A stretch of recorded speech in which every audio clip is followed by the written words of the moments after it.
اعوذ باللہ من الشیطان الرجیم بسم اللہ الرحمن الرحیم الحمد للہ والصلاة والسلام علی رسول اللہ وآلہ آل اللہ واللعنۃ الدائمۃ علی اعدائہم وأعداء اللہ من یوم عداوتہم الی یوم لقاء اللہ اما بعد فقال اللہ تبارک وتعالی فی کتابہ المجید وفرقانہ الحمید اعوذ باللہ من الشیطان الرجیم یا ایہا الذین آمنوا کتب علیکم الصیام کما کتب علی الذین من قبلکم لعلکم تتقون ایاما معدودات فمن کان منکم مریضا او علی سفر فعدۃ من ایام اخر وعلی الذین یطیقونہ فدیۃ طعام مسکین فمن تطوع خیرا فهو خیر لہ وَأَن تَصُومُوا خَيْرٌ لَكُمْ إِن كُنتُمْ تَعْلَمُونَ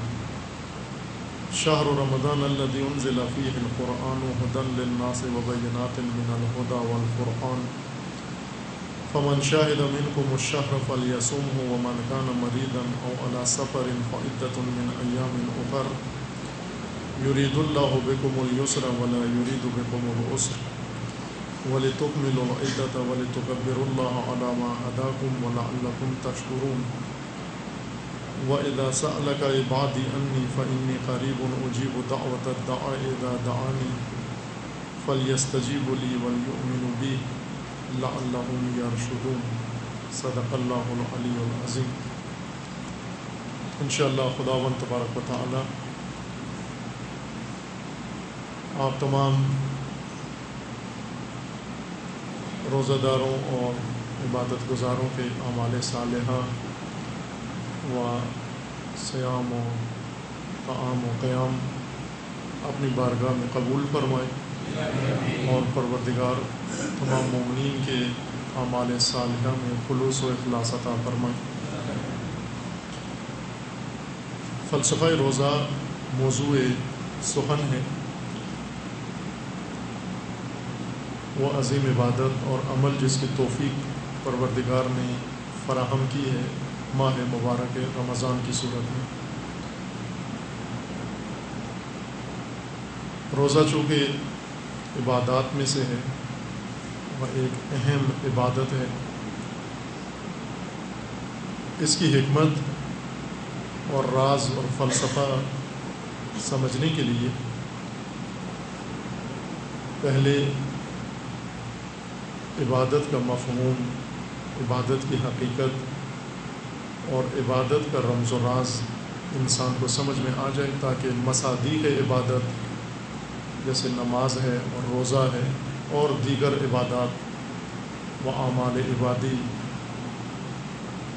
جو خداوند تبارک و تعالیٰ نے مقرر کی ہیں وہ ہمیں سمجھ میں آ جائیں اور انہیں صحیح طریقے سے ہم بجا لا سکیں، وہ حق عبادت ادا ہو، اور ساتھ ہی جو آثار عبادات کے اللہ تعالیٰ نے مقرر فرمائے ہیں وہ آثار بھی انسان کو نصیب ہوں اور حاصل ہوں۔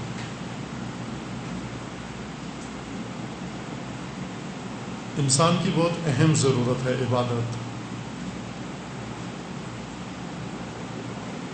عبادت کا جو سادہ تصور اور مفہوم ہمارے ذہنوں میں ہے یا ہمیں سمجھایا گیا ہے، اس کے مطابق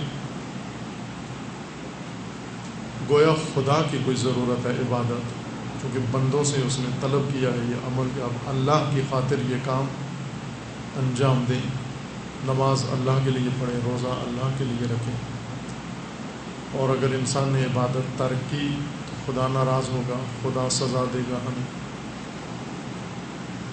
اس قسم کے لب و لہجے سے یہ اندازہ ہوتا ہے کہ خدا کی معاذ اللہ اشد ضرورت ہے عبادت بندوں کی، اور اگر بندگان خدا نے اللہ کی عبادت انجام نہ دی تو خدا کا کام ادھورا رہ جائے گا، مقصد حاصل نہیں ہوگا، اللہ کا مقصد حاصل نہیں ہوگا۔ خدا کی ذات غنی ہے، وہ بے نیاز ہے،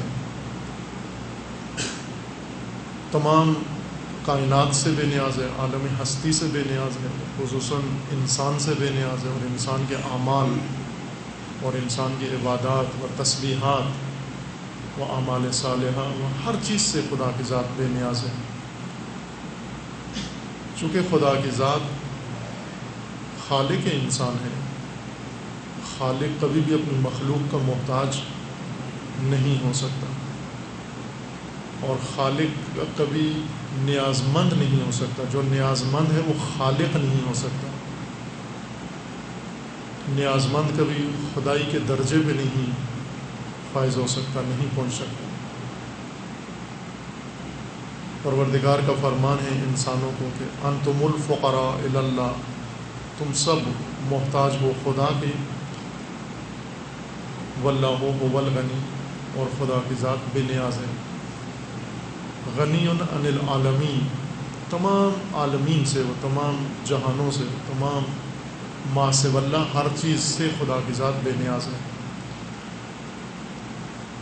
بے نیاز اس معنی میں نہیں ہے کہ خود کفیل ہے، یعنی اس معنی میں کہ خدا کی ضرورتیں تو بہت ہیں لیکن ان ضرورتوں میں کسی کا تعاون قبول نہیں کرتا، یا کسی کے سامنے ہاتھ نہیں پھیلاتا، یا کسی سے مطالبہ نہیں کرتا۔ جس طرح سے انسان قانے ہو جاتے ہیں بعض اوقات اور کسی اور سے مطالبہ نہیں کرتے، لیکن اپنی ضرورتیں رکھتے ہیں، ان ضرورتوں کو کم کر دیتے ہیں۔ مثلا ایک انسان ہے، بھوکا ہے، اس کو غذا کی ضرورت ہے، لیکن خودداری کی وجہ سے کسی سے مانگتا نہیں ہے۔ خدا خوددار بھی نہیں ہے اس معنی میں، یعنی ضرورت ہو لیکن اپنی ضرورت کا اظہار نہ کرے عزت نفس کی خاطر، نہ، سرے سے خدا کی کوئی نیاز و حاجت و ضرورت نہیں ہے۔ اللہ تعالیٰ کے اسماء الحسنہ میں سے ایک اسم شریف جو شاید ایک ہی دفعہ قرآن میں استعمال ہوا ہے، اسم شریف صمد ہے۔ سورہ مبارکہ توحید میں اللہ الصمد، الصمد پڑھتے ہیں نا، قل هو اللہ احد اللہ الصمد، اللہ کی ذات صمد ہے۔ صمد کا معنی عموماً ترجمہ جو کرتے ہیں مفسرین بے نیاز ہی کرتے ہیں۔ صمد کا معنی بے نیاز نہیں ہے، بے نیاز صمد کا لازمہ ہے، یعنی جو چیز صمد ہو، جو ذات صمد ہو، وہ خواہ نخواہ بے نیاز بھی ہوگی، صمدیت کی وجہ سے بے نیاز ہوگی، لیکن صمدیت بے نیازی کو نہیں کہتے۔ صمد اس کو کہتے ہیں جو پر ہو۔ اصلی معنی صمد کا یہ ہے کہ جس کے اندر خلا نہ ہو، جس کی ذات میں کسی قسم کا خلا نہ ہو، اس کو صمد کہتے ہیں، پر۔ اس کے مقابلے میں ہے جوف یا اجوف یا مجوف، یعنی وہ چیز جو باہر سے تو ہمیں کامل نظر آتی ہے لیکن اندر سے خالی ہے، اندر اس کے خلا موجود ہے۔ صمد وہ ہستی، وہ ذات جو پر ہے، بھری ہوئی ہے، مالا مال ہے، ذرا برابر جوف، خلا اور خالی فضا یا خالی نقطہ خدا کی ذات میں نہیں ہے۔ چونکہ پر ہے، بے نیاز ہے، محتاج وہ ہوتا ہے جس کے اندر خلا موجود ہو۔ خدا کی ذات کے اندر کوئی خلا موجود نہیں، اس وجہ سے غنی ہے، بے نیاز ہے، غنی عن العالمین، تمام عالمین سے و عالمین سے غنی ہے۔ اس کے باوجود خداوند تبارک و تعالیٰ نے اپنی مخلوق کو، خصوصاً انسان کو، عبادت کا حکم دیا ہے کہ میری عبادت کرو۔ بس اس اعتقاد اور اس بنیاد کے بعد کہ خدا غنی ہے، بے نیاز ہے، اس کے بعد عبادت کا بھی حکم دیا ہے ساتھ اپنی مخلوق کو کہ میری پرستش کرو، میری بندگی کرو، میری عبادت کرو۔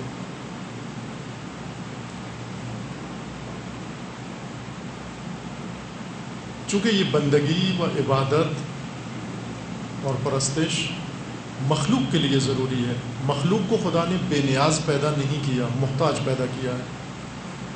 اللہ نے اپنی ذات کے علاوہ کسی کو غنی نہیں بنایا، البتہ خود ذات خدا کو کسی نے نہیں بنایا، نہ خود خدا نے اپنے آپ کو بنایا ہے، نہ غیر خدا نے خدا کو بنایا۔ خدا بنا نہیں ہے، ذات خدا بنی نہیں ہے۔ یہ تعبیر ہی غلط ہے اللہ تعالیٰ کے متعلق کہ خدا کی ذات بنی ہے، بنی نہیں ہے۔ بنتا وہ ہے جو پہلے نہ ہو، معدوم ہو، ہستی نہ ہو، پھر اسے ضرورت پڑتی ہے بنانے کی۔ لیکن جو ہو اور ہستی بھی جس کی اپنی ہو، ذاتی ہو، اسے بنانے کی ضرورت نہیں پڑتی۔ وہ ہے، واجب الوجود ہے، ضروری الوجود ہے۔ ہستی خدا کی ذاتی ہے، اپنی ہے۔ ہستی ابدی اور دائمی ہے اللہ تعالیٰ کی، سرمدی و ازلی و ابدی ہے۔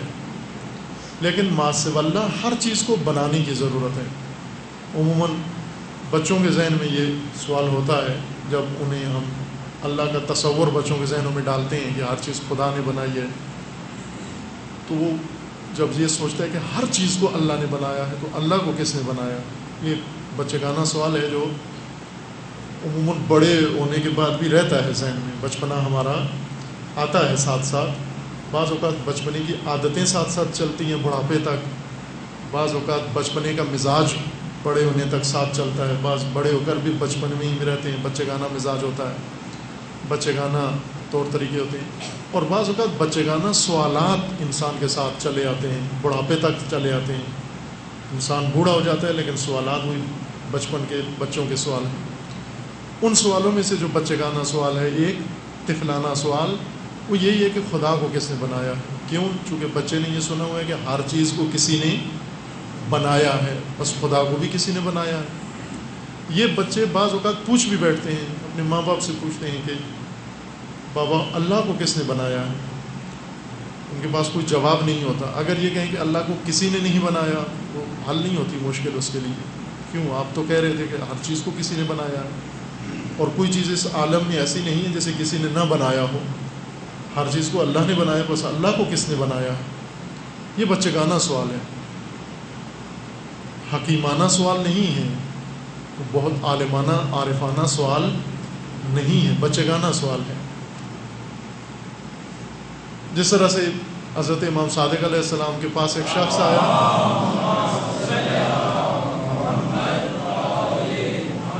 اور آ کر امام علیہ السلام سے اس نے سوال کیا کہ خدا کہاں ہے؟ اللہ کہاں؟ این اللہ، خدا کہاں ہے؟ اب اس کے کئی جواب دیے جاتے ہیں۔ ایک یہ کہ اللہ ہر جگہ ہے، ایک یہ کہ اللہ عرش پر ہے، عرش آسمان میں ہے، ایک یہ کہ اللہ فلاں جگہ ہے، اللہ دل میں ہے۔ بعض اس طرح سے جواب دیتے ہیں۔ امام علیہ السلام نے اس سوال کا یہ جواب دیا کہ سوال غلط ہے۔ سوال ہی غلط ہے، جواب صحیح سوال کا ہوتا ہے، غلط سوال کا کوئی جواب نہیں ہوتا۔ اس کا جواب یہ ہے کہ سوال غلط ہے۔ مثلا میں آپ سے کہوں 2 اور 2 5 کیوں ہوتے ہیں، اس کا کیا جواب ہے؟ سوال غلط ہے۔ 2 اور 2 5 نہیں ہوتے، سوال ہی غلط ہے۔ آپ کو یہ سوال کہ خدا کہاں ہے، یہ سوال ہی غلط ہے۔ کیوں غلط ہے؟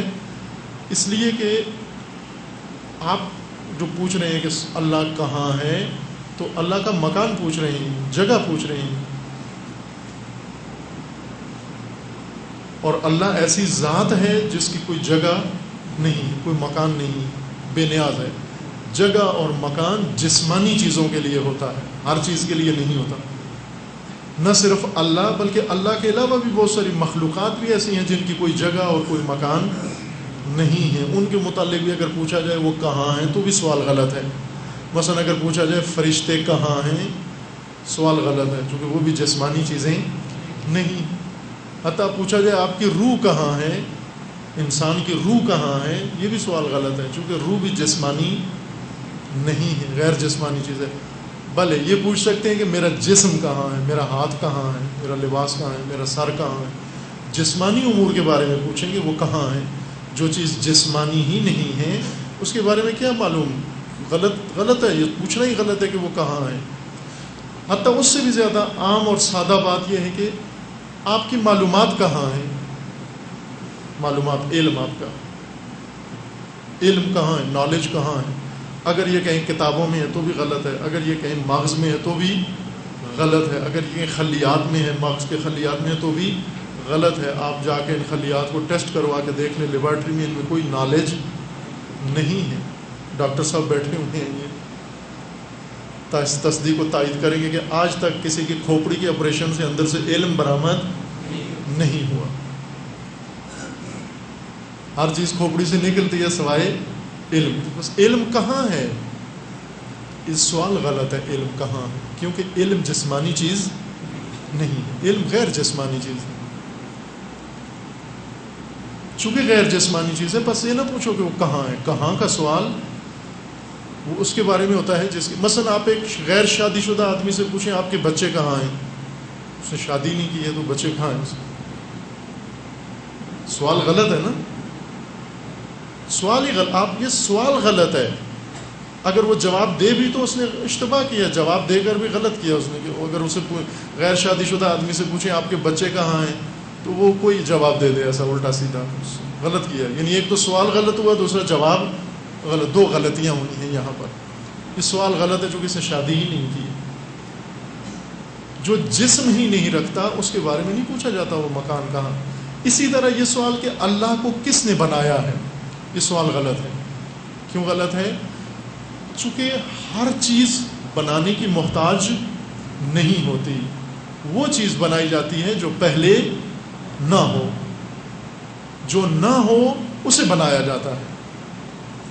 لہذا یہ سوال محدود ہو گیا، اس کا دائرہ محدود ہو گیا. فقط ان چیزوں کے بارے میں آپ پوچھ سکتے ہیں جو نہیں تھیں اور اب ہیں، ان کے بارے میں پوچھا جائے گا انہیں کس نے بنایا ہے. لیکن جو ہمیشہ ہیں، جن کا وجود اپنا ہے، جن کی ہستی اپنی ہے، انہیں کسی نے نہیں بنایا. چونکہ بنا بھی نہیں سکتا. اگر کوئی بنانا بھی چاہے تو نہیں بنا سکتا انہیں، چونکہ ہستی ان کی اپنی ہے.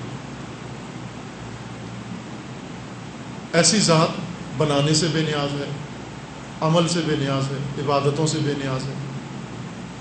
غنی عن العالمین، ہر پہلو سے غنی ہے ذات خدا. ایک کتاب میں پڑھا میں نے، کسی نے ترجمہ کی تھی اردو میں، عربی سے اردو میں کتاب ترجمہ کی تھی. اس میں غنی کا معنی سیٹھ لکھا ہوا ہے. غنی یعنی سیٹھ. غنی کا مطلب سیٹھ نہیں ہوتا. غنی کا مطلب یعنی بے نیاز، جسے کچھ بھی نہ دیا جا سکے، جو محتاج نہ ہو. اس کے مقابلے میں ہے فقیر، یعنی محتاج، نیاز مند. مخلوق فقیر ہے، خدا خالق بے نیاز ہے. اس بے نیاز ذات نے انسان کو حکم دیا ہے عبادت کا. کیوں حکم دیا ہے؟ چونکہ مخلوق کی ضرورت ہے یہ عبادت. معبود کی ضرورت نہیں، عابد کی ضرورت ہے. عبادت گزار کی ضرورت ہے عبادت. اور عبادت انسان کی سب سے پہلی اور سب سے بڑی ضرورت ہے عبادت. ہر ضرورت سے پہلے عبادت اس کی ضرورت ہے. یہ قانون ہمیشہ بیان ہوا ہے، آپ نے بھی سنا بھی ہوگا مختلف گفتگو میں، موضوعات کے ضمن میں. اور یہ قانون اتنا عام ہے کہ ہر وہ موضوع جو انسان سے مربوط ہے وہاں اس کی یاد دہانی کی ضرورت ہے. کہ جو چیز بھی انسان سے متعلق ہو، انسان کے بارے میں ہو، جس چیز کا رابطہ اور تعلق انسان کے ساتھ ہو، وہ اس وقت حل ہوتی ہے، سمجھ میں آتی ہے جب پہلے خود انسان سمجھ میں آ جائے. جب تک انسان نہیں کھلتا، انسان واضح نہیں ہوتا، انسان کیا ہے، حقیقت انسان کیا ہے، اس وقت تک وہ متعلقہ چیز انسان کی واضح نہیں ہو سکتی. بس بہت ساری چیزیں ہیں جو انسان کے بارے میں، دین انسان کے بارے میں، خدا نے انسان کی ہدایت کے لیے دین بیان کیا ہے، مقرر کیا ہے. جب تک انسان واضح نہیں ہوگا دین سمجھ میں نہیں آ سکتا. یہ طے شدہ بات ہے. انسان سمجھے بغیر دین ناقابل شناخت ہے. اور جن جن نے انسان سمجھے بغیر دین سمجھا ہے، ٹیڑھا سمجھا ہے، غلط سمجھا ہے، الٹا سمجھا ہے، الٹا اسلام اور الٹا دین. اس لیے دین کی مختلف الٹی شکلیں ہمیں نظر آتی ہیں کہ اپنی بنیاد سے دین آغاز نہیں ہوا۔ قرآن انسان کے بارے میں آیا ہے، انسان کو مخاطب قرار دے رہا ہے، بس انسان کے بغیر، انسان کو سمجھے بغیر قرآن بھی سمجھ میں نہیں آئے گا۔ علم انسان کے بارے میں ہے، انسان کا علم ہے، علم کی حقیقت بھی اس وقت تک حل نہیں ہوگی جب تک انسان کی حقیقت حل نہ ہو۔ عبادت انسان کا فعل ہے اور انسان کا کام ہے، ذمہ داری انسان کی ہے عبادت بجا لائے۔ حقیقت عبادت اس وقت تک واضح نہیں ہوگی جب تک انسان واضح نہ ہو، انسان سمجھ میں نہ آئے۔ عبادت انسان کا پہلا سبق نہیں ہے، پہلا سبق انسانیت ہے، پہلا سبق خود انسان ہے، یعنی پہلا چیپٹر انسان کو علم کا، دین کا، ہر چیز کا خود انسان کے بارے میں پڑھنا ہے۔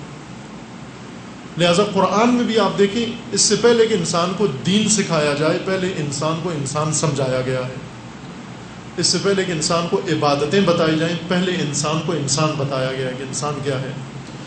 حتیٰ اس سے پہلے کہ انسان کو خدا سمجھایا جائے، پہلے انسان کو انسانیت سمجھائی گئی ہے کہ انسان کیا ہے، پھر اسے سمجھ میں آئے گا میرا خدا کیا ہے۔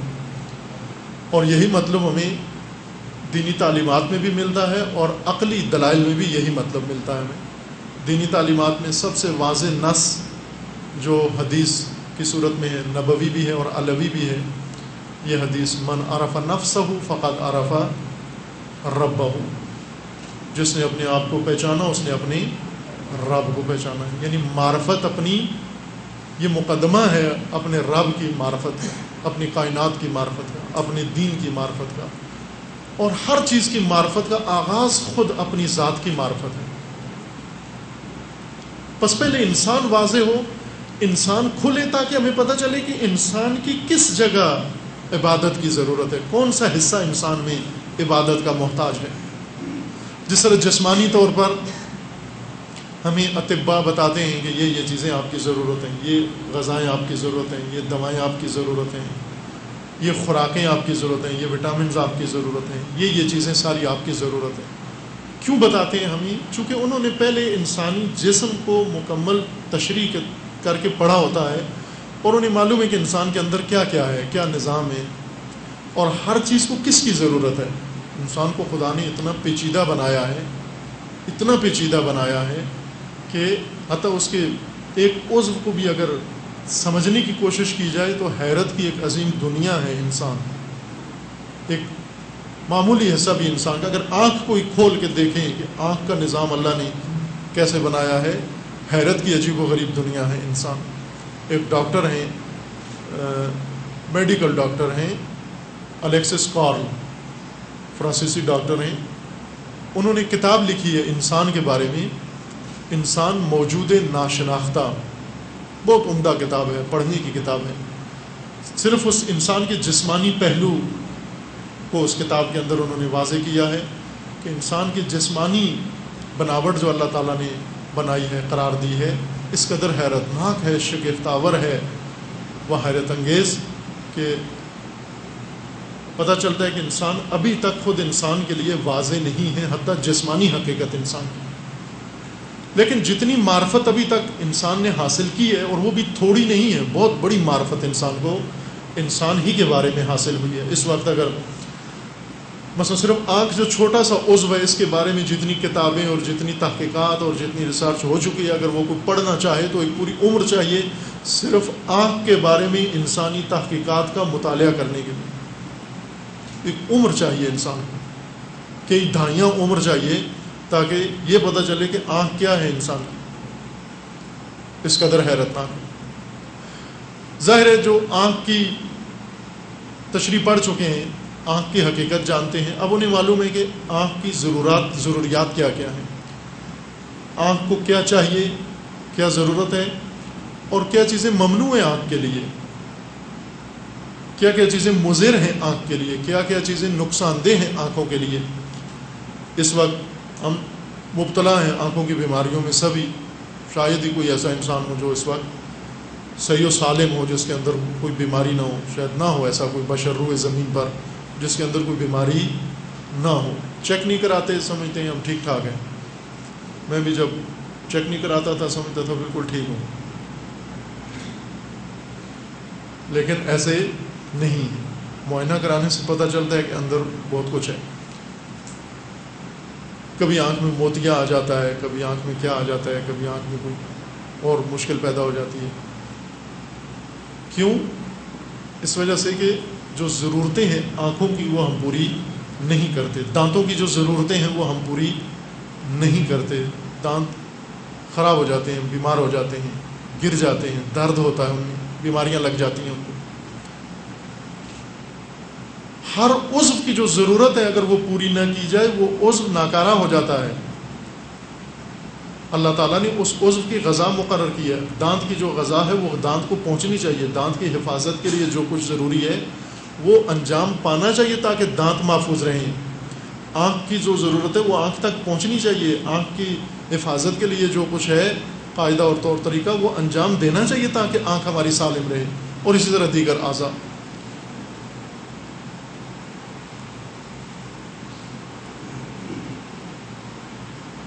انسان کے بارے میں پہلا فارمولہ جو ہر انسان کو بچپن سے اس کو سننا چاہیے، دہرانا چاہیے، باور کر لینا چاہیے، اتنا اس کو دہرائے کہ پک جائے.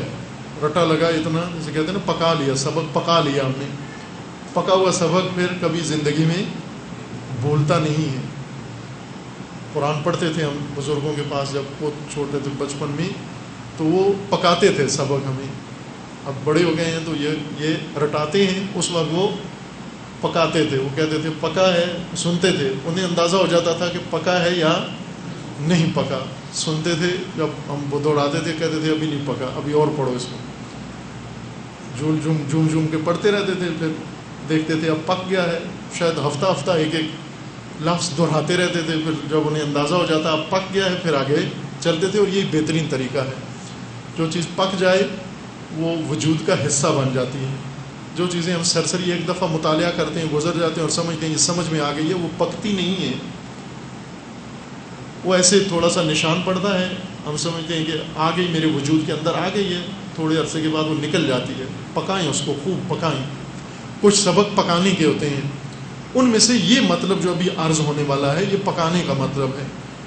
ابھی سے شروع کر دیں پکانا. اس کو اتنا دہرائیں کہ پک جائے یہ بات ہمارے ذہن میں. اور وہ بات یہ ہے کہ خداوند تبارک و تعالیٰ نے انسان کی خلقت دوسری تمام مخلوقات سے الگ تھلگ بنائی ہے، ہٹ کر بنائی ہے. اور بڑا فرق انسان اور دوسروں میں یہ ہے کہ باقی تمام چیزوں کو خدا نے بنا کر جو کچھ چاہیے تھا اس کے لیے سب کچھ اس کے اندر رکھ کے ڈال کے پھر پیدا کیا ہے، اس کو مکمل کر دیا ہے. سوائے انسان کے. انسان کو بنا کر پیدا نہیں کیا بلکہ بننے کے لیے پیدا کیا. یہ وہ سبق ہے جو پک جانا چاہیے ہمارے. اتنا دہرائیں، اتنا اس کو یاد کریں کہ پک جائیے کہ ہمیں خدا نے بنا کر نہیں بھیجا بلکہ بننے کے لیے بھیجا ہے. ایک دفعہ میرے ساتھ دہرائیں صاحب. ہمیں خدا نے بنا کر نہیں بھیجا بلکہ بننے کے لیے بھیجا ہے. ہمیں بننے کے لیے بھیجا ہے. کیا بننے کے لیے؟ انسان بننے کے لیے. ہم انسان بن کر نہیں آتے اس دنیا میں، انسان بننے کے لیے آتے ہیں دنیا میں. اور جتنی فرصت ہمارے پاس ہے جنم سے لے کر موت تک، یہ صرف اسی ایک کام کے لیے ہے. صرف اسی ایک کام کے لیے. نہ یہ کہ ہمارے کئی کام ہیں کہ پہلے ہمیں انسان بننا ہے، پھر جب انسان بن کے فارغ ہو جائیں گے پھر کچھ اور بنانا ہے ہمیں. نہ، صرف ایک کام کرنا ہے. پیدائش سے جنم تک انسان بننا ہے ہمیں. اگر بن گئے ہم مکمل موت سے پہلے پہلے یہیں پر انسان بن گئے ہم، وہ وارے نیارے ہیں آپ کے. ہنی لکم فبہا طوبی لکم و حسن مآب. مبارک ہو اگر بن گئے یہاں پر. اگر نہ بنی مشکل بڑی شروع ہو جاتی ہے. اور وہ یہ کہ خداوند تعالیٰ نے ایک اور عالم رکھا ہوا ہے موت کے بعد، جسے کہتے ہیں عالم برزخ. عالم برزخ یعنی کوارنٹائن، وہ جگہ جہاں پر مشکوک چیزوں کو رکھا جاتا ہے تاکہ انہیں کلیئر کیا جائے۔ آج کل یہ قانون ہے، ایئرپورٹوں پر، بارڈروں پہ ایک کوارنٹائن جگہ ہوتی ہے۔ ڈاکٹر صاحب صحیح ہے، یہی بات ہے کہ اگر آپ آئیں پہلے آپ کو پوچھتے ہیں کہ کوئی بیماری تو نہیں ہے، اگر کلیئر ہے تو پاکستان میں نہیں ہے البتہ کوارنٹائن، جہاں بیمار آئے، آلودہ آدمی آئے، جو بھی آئے وہ اس کے دروازے کھلے ہوئے ہیں۔ شاید صحت مند کو شک کی نگاہ سے دیکھیں لیکن بیماروں کے لیے در کھلے۔ باقی ممالک میں ہیں، چیک کرتے ہیں، اگر مشکوک آدمی ہو یعنی بیماری اس کو کوئی ہو تو اس کو چند دن وہاں رکھا جاتا ہے، اگر ٹیسٹ لیتے ہیں، اگر بیمار نکلے تو اس کا علاج کرتے ہیں، اگر کلیئر ہو بیمار نہ ہو تو اس کو ویزا دے دیتے ہیں یا آگے جانے کی اجازت ہوتی ہے۔ اللہ تعالیٰ نے بھی یہ کیا ہے۔ دو عالم خدا نے مقرر کیے ہیں، دنیا و آخرت، لیکن بیچ میں برزخ کو بھی ڈال دیا ہے۔ اصل دو عالم ہیں، دنیا اور آخرت۔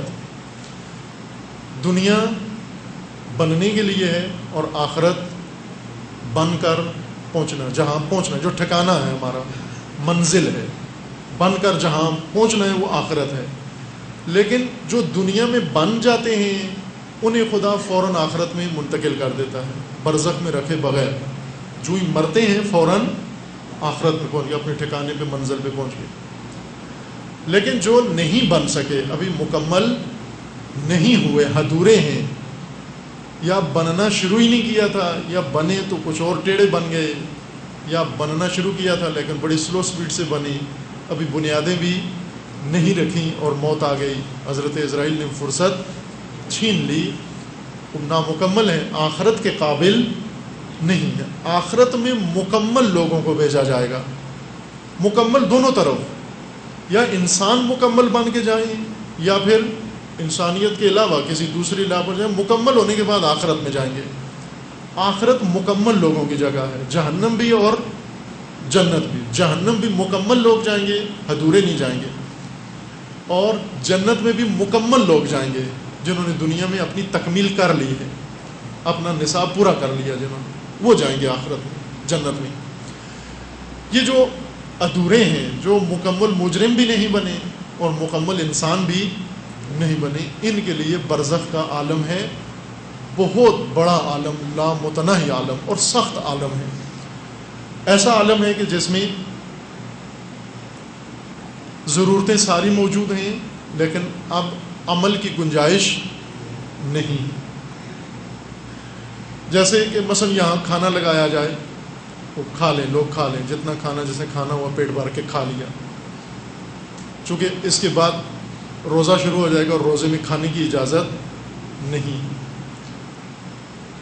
کچھ لوگ ہیں جنہوں نے نہیں کھایا، اس امید میں ہے کہ شاید بہتر آ جائے وہ کھاؤں، ساگ دال آیا وہ نہیں کھایا، چکن کی انتظار میں، چکن بھی نہیں آیا، انتظار میں بیٹھے رہے، کچھ نہیں ملا۔ اب پیٹ بھی خالی ہے، کھانے کے لیے بھی کچھ بھی نہیں ہوگا، یہ مشکل ہوگی برزخ میں۔ پیٹ بھی خالی، کھانے کی بھی اجازت نہیں۔ کب تک؟ 1 دن، 2 دن، 10 دن، 1 صدی، 100 صدی، 1000 صدی، نہ،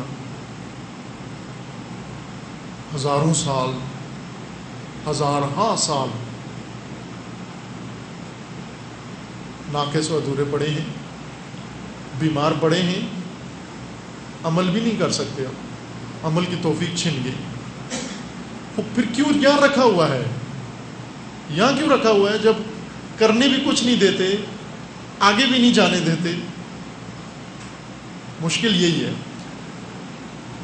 کہ یہاں سے تکمیل ہو کے آپ نے جانا ہے، تکمیل کرنے دیں، کچھ تو کرنے دیں، ہمیں واپس لوٹا دیں دنیا میں، وہاں جا کر اب اچھے کام کریں گے۔ نہ، واپس بھی نہیں جا سکتے، یہاں کچھ کرنے دیں، یہاں بھی کچھ نہیں کر سکتے، آگے منتقل کر دیں، آگے بھی نہیں جا سکتے، یہاں بیٹھے رہو۔ اب یہ آیا حکمت کے مطابق ہے، جی حکمت کے مطابق ہے، اس لیے کہ جو کر آئے ہو، جو چھوڑ آئے ہو، اب وہ تمہاری مدد کو پہنچے گا، جو چھوڑ آئے ہو۔ اگر اولاد اچھی چھوڑ آئے ہو وہ اولاد اب تکمیل کرے گی تمہاری. جو بنیادیں جس چیز کی ڈال آئے ہو وہ چیزیں یہاں تمہیں پہنچیں گی. ہم جس کہتے ہیں نا صدقات جاریہ، صدقات جاریہ، جاریہ صدقات یعنی وہ صدقے کہ جب انسان مر بھی جائے پھر بھی ان کا رزلٹ اور ان کا نتیجہ اور اثر انسان تک جاری رہتا ہے، نہ ختم ہونے والے صدقے. ایک صدقہ وہ ہے کہ جو آپ نے دے دیا، ایک آدمی کو کھانا کھلا دیا پیٹ بھر کے، اسے 2-4 ڈکار لے لیے، افطاری کرا دی، یہ صدقہ ہے، ٹھیک ہے جی، لیکن یہ جاری نہیں ہے. یہ چند منٹ کا صدقہ تھا، ابھی ختم ہو گیا، جو کریڈٹ تھا وہیں آپ کو مل گیا. لیکن ایک صدقہ ایسا ہے جو آپ اس عالم میں چھوڑ گئے، آپ چلے گئے، وہ جاری ہے، وہ چیز باقی ہے، لوگوں سے فائدہ اٹھا رہے ہیں، لوگوں کے کام آ رہی ہے، اور آپ بھی اور دوسرے بھی اس سے مستفید، آپ کی اولاد بھی دوسرے بھی اس سے استفادہ کر رہے ہیں. جب تک یہ صدقہ اور یہ آپ کی بنائی ہوئی چیز، آپ کا رکھا ہوا پتھر، آپ کی لگائی ہوئی اینٹ، آپ کا تربیت شدہ شاگرد موجود ہے، جو کچھ وہ کر رہا ہے وہ سب اب آپ کو منتقل ہوتا رہے گا، آپ کی فائل اس کے ذریعے سے تکمیل ہوگی. یہ کیوں ہوا؟ اس لیے کہ آپ کو جو مہلت دی گئی تھی 60 سال کی، 70 سال کی، 50 سال کی، یہ ان چیزوں کے لیے نہیں تھی جن میں آپ مشغول رہے ہو، جن میں سرگرم رہے ہو، جن سرگرمیوں کے جواز کے لیے تم نے من گڑھت بہت ساری دلیلیں بنا رکھی تھی. جس طرح سے کہ آج کل ہم مشغول ہیں، ہر ایک کام میں لگا ہوا ہے اور اپنے آپ کو تسلی دی ہوئی ہے کہ میں اچھے کام میں لگا ہوا ہوں. قرآن مجید میں خداوند تبارک و تعالیٰ نے ایک آیت میں بیان فرمایا ہے کہ بعض لوگ ایسے ہیں کہ گمان یہ کرتے ہیں کہ انہوں نے کچھ کیا ہے جبکہ کچھ بھی نہیں کیا. انہوں نے گمان یہ کرتے ہیں کہ ہم نے بڑا اچھا کام کیا ہے جبکہ کچھ بھی نہیں کیا. یعنی جس طرح ہم دھوپ پہ بیٹھ کے سارا دن آج کل اس موسم میں، گرم موسم میں بیٹھ کر مٹی کا گھر بناتے رہیں، جس طرح بچے کھیلتے ہیں نا، بیٹھ کے گھر بناتے رہیں، یا موبائل پہ گیم ہے، اس گیم سے آپ گھر بناتے رہیں. ہوتے ہیں موبائل کے اندر ایسی گیمیں ہیں کہ اس سے بیٹھ کر آپ کچھ بنا رہے ہیں، بنا کے، اور پسینہ بھی آ رہا ہے، تھک بھی گئے آپ، روزے میں بھی تھے آپ، بہت زحمت کی آپ نے، ذہنی تکلیفیں اور مشقتیں اٹھائیں اور وہ گھر بنانے میں کامیاب ہو گئے. اور شام کو سب کو بتاؤ کہ آج میں نے اتنی محنت کی ہے. وہ کیا کیا ہے کہ موبائل میں گیم کے اندر میں نے ایک گھر بنایا ہے، اور اس کو آپ سب کے سامنے پیش کریں. سب عقل مند لوگ کیا کہیں گے کہ تھکے بہت ہو، پسینہ بہت نکالا ہے تم نے، انرجی بڑی ویسٹ کی ہے، ٹائم بھی بڑا دیا ہے، لیکن بنایا کچھ بھی نہیں، بنایا کچھ بھی نہیں ہے، حاصل کچھ بھی نہیں ہوا. اسی طرح جن کاموں میں ہم لگے ہوئے ہیں اس وقت، جو بنا رہا ہے، گمان یہ کر رہا ہے کہ میں بہت کچھ اچھا چیزیں بنا رہا ہوں، لیکن اللہ کا یہ فرمانا ہے کہ نہ، یحسبون انہم یحسنون صنعا، وہ اس طرح سے آئے، گمان یہ کرتے ہیں کہ انہوں نے کوئی بڑا اچھا کام کیا ہے، نہ، سرے سے کچھ بھی نہیں کیا. یہ بچوں کی طرح ریت کی ڈھیری بنائی ہے یا موبائل پہ گیم کھیلی ہے، موبائل کی گیم کے برابر کام ہے ہمارے، وہ کام جن میں ہم بہت سنجیدہ ہیں اس وقت، یہ ایسے ہی ہے جیسے موبائل پہ گیم کھیل رہے ہیں. اصل کام جس کے لیے ہم آئے ہیں وہ اپنی تکمیل و اپنی تشکیل و اپنی تاسیس، اپنے آپ کو بنانے آئے ہیں. ایک کام، ایک نکاتی ایجنڈا خدا نے دے کر ہمیں پیدا کیا ہے کہ تمہیں دنیا میں جا کر فقط اپنے آپ کو بنانا ہے. کیا بنانا ہے؟ نہ عابد و زاہد و متقی و عالم و پرہیزگار و فلاں، نہ، اپنے آپ کو انسان بنانا ہے. آیا ہم انسان نہیں ہیں؟ نہ، جب پیدا ہوئے ہو تو انسان نہیں تھے. انسانی سانچہ ہو تم، انسانی ڈھانچہ ہو تم، انسان نہیں. قرآن میں اللہ تعالیٰ نے متعدد مقامات پر انسان کی خلقت کا ذکر کیا ہے، اور جامع طور پر تفصیل کے ساتھ سورہ مبارکہ مومنون میں اللہ تعالیٰ نے انسان کی خلقت کا ذکر کیا ہے. سورہ مومنون میں آیا 12 تک اللہ تعالیٰ کا یہ فرمان ہے، بسم اللہ الرحمن الرحیم. سورہ مبارکہ مومنون بھی ضرور پڑھیے گا جا کر سورہ مومنون کو، اسی ابتدائی حصے کو ترجمے کے ساتھ، اور پھر ان آیات پر غور کرتے رہیں. اگر ماہ رمضان کے لیے یہی آیات نظر میں رکھ لیں کہ ان 30 دنوں میں انہی چند آیات میں غور کرنا ہے، تدبر اور فکر کرنی ہے، تو بہترین کام ہے یہ ماہ مبارک رمضان کے لیے. بسم اللہ الرحمن الرحیم. قد افلح المؤمنون. کامیاب فقط مومنون ہیں، کامیاب فقط مومن ہیں، باقی ناکام ہیں. مومن نہ جنہوں نے اپنا لقب مومن رکھا ہوا ہے. بعض اوقات انسان اپنا لقب مومن رکھ لیتا ہے. ایک شاعر ہیں، ان کا نام بھی لقب بھی مومن ہے. مومن خان مومن ایسا کوئی نام ہے. اور اتفاقاً اپنا لقب بڑا خوبصورت استعمال بھی کرتے ہیں. تخلص اپنا شاعر کہ عمر ساری تو کٹی کوئی بتا میں مومن، آخری عمر میں کیا خاک مسلمان ہو گئے. یعنی عجب مومن ہو تم کہ عمر ساری تمہاری بت کدے میں گزری، اب آخری عمر میں داڑھی رکھ کے مسلمان ہو گئے ہوتے. عمر ساری تو کٹی کوئی بتا میں مومن. کئی لوگ ہیں، ہمارے ایک استاد ہیں بزرگوار قوم میں، خدا ان کو حفظ کرے، بہت اچھے فقی، ان کا نام بھی مومن ہے، آیت اللہ مومن لقب ہے ان کا مومن. اور اسی طرح پاکستان میں یہ مذہبی تخلص ہے ہمارا، مذہبی لقب ہے ہمارا مومن. پہلے شیعہ سنی کہتے تھے، آپ کیا کہتے ہیں؟ مومن. مومن سے مراد یعنی شیعہ. لیکن بعد میں کبھی کبھی آ کے مومن کے اعمال بھی بعض بتاتے ہیں کہ یہ مومن جس کا لقب مومن ہے یہ ہے کیا. شکوہ کرتے ہیں کبھی، جی زمین پہ قبضہ کر لیا اس نے، فراڈ کیا ہمارے ساتھ، لاکھوں کروڑوں کا نقصان کر دیا اس نے، بیوہ کا مال کھا گیا، یتیم کا مال کھا گیا، یتیموں کے پلاٹ پہ قبضہ کر لیا اس نے، اور مال چرا کے لے گیا. اس نے ہم سے کوئی ڈیل کی تھی، چیز خریدی تھی، واپس نہیں کی، پیسہ نہیں دیا، ہمیں ڈبو دیا، کنگال کر دیا. یہ اتنا کچھ انسان سن کے سمجھتا ہے کہ یہ تو پتہ نہیں کوئی عجیب وحشتناک مخلوق ہوگی جس نے یہ عمل کیا ہے. جب پوچھتے ہیں بھائی بتاؤ یہ تھا کون جس نے اتنا ظلم تمہارے ساتھ کیا، کہتے ہیں اپنا ہی ایک مومن تھا، اپنا ہی ایک مومن تھا. یعنی مومن ہے ابھی تک، یہ سب کچھ کر کے بھی مومن کا مومن ہے، اس کے ایمان پہ کوئی آنچ نہیں آئی، ایسا کنکریٹ ایمان ہے اس کا. یہ تخلص ہے مومن. مومن یہ کامیاب، یہ ان کا تذکرہ نہیں ہو رہا. قد افلح المومنون میں جن کا تخلص مومن ہے ان کا ذکر نہیں ہے. جو واقعاً جن کو خدا نے جن کے ایمان کو قبول کر لیا ہے، مان لیا کہ یہ مومن ہے، مومن کا مصداق ہے، خود اللہ تعالیٰ نے بتایا وہ کون ہے. ان کا ایک حصہ ایمان کی تشریح اس آیہ میں کر دی ہے. قد افلح المؤمنون الذین هم فی صلاتهم خاشعون. وہ مومن کامیاب ہیں جو نمازوں میں خشوع رکھتے ہیں. اس پہلی بات یہ ہے کہ مومن نماز بھی پڑھتے ہیں. اللہ کے مومن جو قرآنی مومن ہیں وہ نماز پڑھتے ہیں، اور نماز بھی خشوع کے ساتھ پڑھتے ہیں. والذین هم عن اللغو معرضون.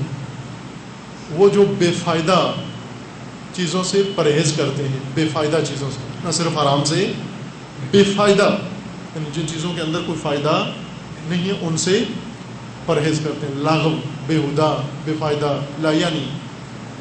ایسے ہی دیکھا ایک بندہ چوک میں کھڑا ہوا ہے، یہ بھی چلا گیا اس کے پاس، کھڑا ہو گیا جا کے، آپ کون ہو، میں کون ہوں، کوئی کام ہے، کوئی فائدہ ہے، کوئی مقصد تھا، نہ ایسے ہی کھڑا ہو گیا.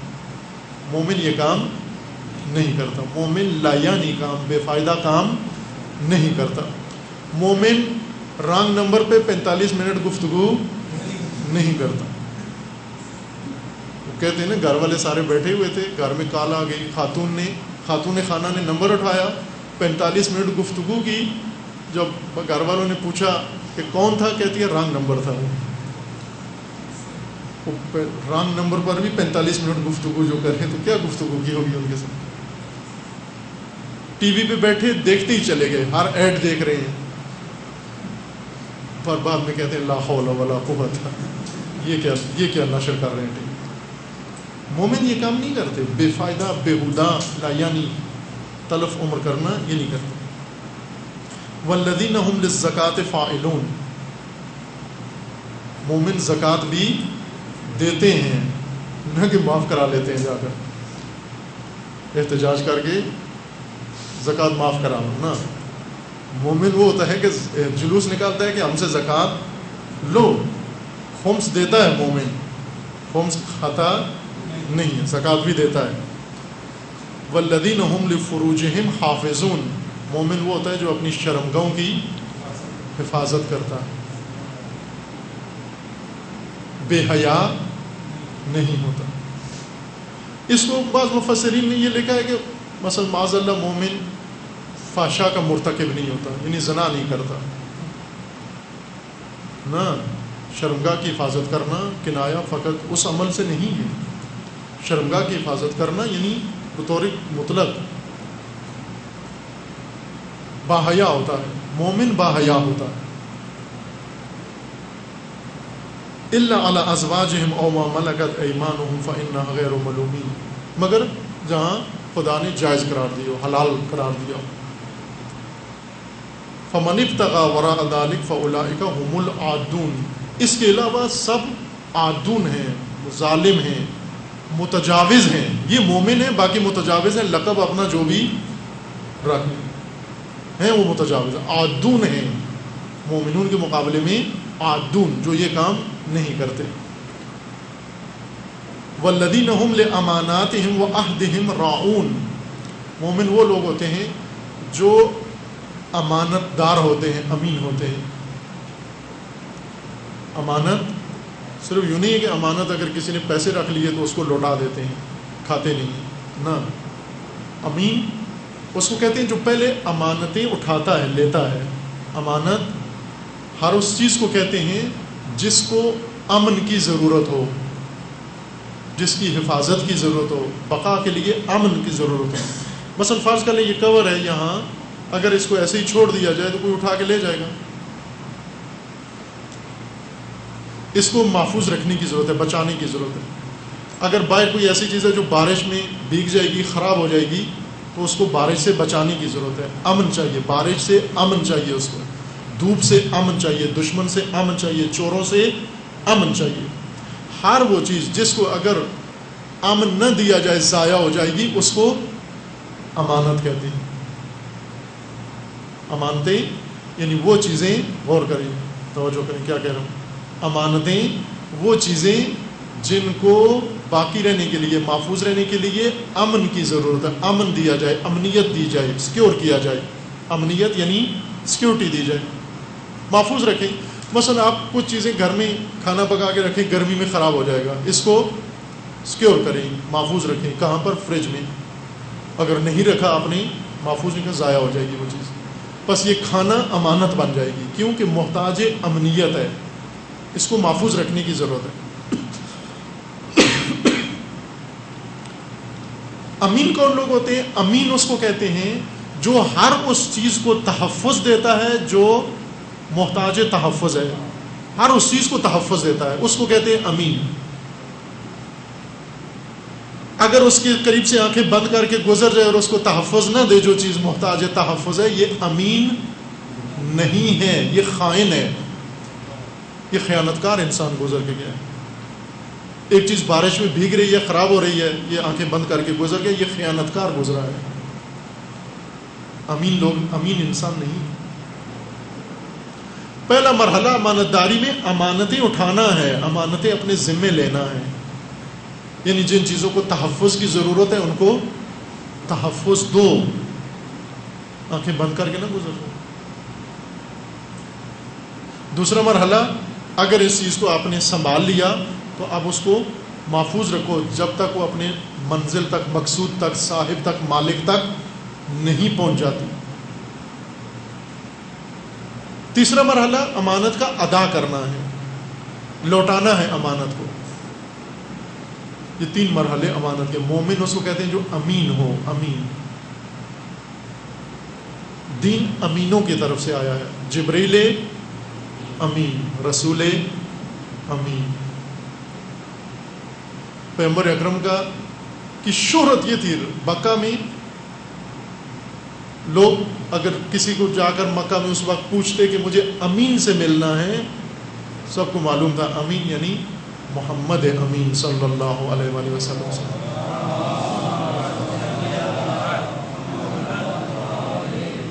رسول امین. دین بھی امانت ہے، قوم امانت ہے، ملک امانت ہے، بڑی سی امانت چھوٹی امانتوں سے بڑی تک سب امانتیں ہیں ہمارے پاس. وہ عہدہم، اور جو عہد کرتے ہیں، مومن وہ ہیں جو عہد کرتے ہیں. عہد یعنی کوئی ذمہ دار ہیں، یعنی کوئی ذمہ ہے. ایک مومن، ہم چالاک انسان ان کو سمجھتے ہیں جنہوں نے اپنے ذمہ کچھ بھی نہیں لیا ہوتا. ہم سمجھتے ہیں بہت چالاک آدمی، بڑا تیز مومن ہے یہ. عموماً جو اپنے ذمہ کچھ لے لے اس کہتے ہیں بے وقوف، پھنس گیا. کہتے ہیں ہم بھی وہاں بیٹھے ہوئے تھے، ہم نے کوئی ذمہ داری قبول نہیں کی. بات ہو رہی تھی جی کون افطار دے گا، اس نے کہا میں دوں گا. وہ بے وقوف. ہم نے وہاں، ہم چپ رہے، ہم نیچے دیکھتے رہے. اس چالاکی سے کام لیا، اٹھ گیا. نہیں، وہ بے وقوف تھا، پھنس گیا. کوئی چیز بھی ذمہ کوئی لے لے اس کو یہاں بے وقوف سمجھا جاتا ہے، اس لیے کہ رسول اللہ نے فرمایا تھا کہ میری امت پر ایک وقت آنے والا ہے جب اس میں درم برم ہو جائے گی ہر چیز، جیسے ہو گئی ہے ابھی.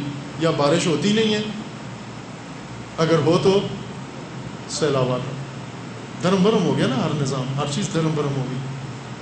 زمین کا ایکو سسٹم درم برم ہو گیا، ماحولیات کا نظام درم برم ہو گیا.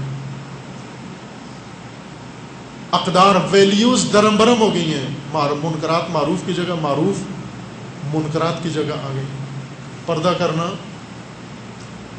شرماور ہو گیا. عورتیں جو ان کو پردہ کرنا ہوتا ہے وہ جھجک کے بیچاریاں پردہ کر کے جاتی ہیں کہ ہمیں لوگ کس نگاہ سے دیکھیں گے.